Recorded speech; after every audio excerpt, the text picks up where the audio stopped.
ចាសួស្តីបងប្អូនទាំងអស់គ្នាថ្ងៃនេះខាងប្រធានាធិបតី Trump បានដាក់នៅក្នុង True Social Media របស់លោកថាគឺប្រទេសអាមេរិកនៅតែរក្សាហើយនឹងបដិញ្ញាចិត្តរក្សាសន្តិភាពនៅក្នុងកិច្ចព្រមព្រៀងរវាងប្រទេសអាមេរិកអ៊ីរ៉ង់នេះហើយក៏លើកទឹកចិត្តនិងជំរុញឲ្យអ្នកដឹកនាំនៅប្រទេសផ្នែកមជ្ឈិមបូព៌ាឲ្យធ្វើដូចគ្នាដែរគឺរក្សាយ៉ាងណាឲ្យមានសន្តិភាពទាំងសងខាងគឺកិច្ចព្រមព្រៀងនេះគឺ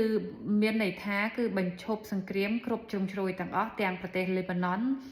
ប្រទេសលីបង់និងប្រទេសអ៊ីស្រាអែលនិងក្រុមហេសបូឡាដែរ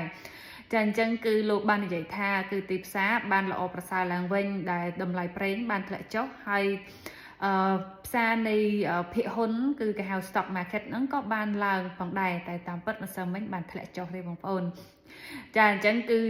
នេះគឺជាសម្ដីរបស់លោក Trump បានទៅសេនៅក្នុង True Social Media របស់លោកហើយនៅក្នុងសារព័ត៌មានរបស់ប្រទេសអ៊ីរ៉ង់កាលពីម្សិលមិញបានទៅសេថាគឺប្រទេសអ៊ីស្រាអែលបានធ្វើការវាយប្រហារទៅលើក្រុម Hezbollah នៅទីក្រុងលេបាណុនភាគខាងត្បូងនោះដែលបានសម្លាប់18នាក់ហើយនឹងខូចខាតអគារមួយចំនួន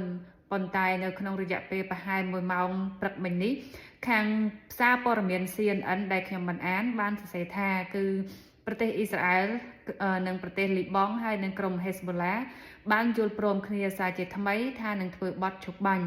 ចាឥឡូវយើងនឹងចាំមើលបន្តទៀតហើយបងប្អូនកុំភ្លេចចុច like ផងដើម្បីជួយដល់ព័ត៌មានរបស់ខ្ញុំចាយើងនឹងតាមដានបន្តទៀត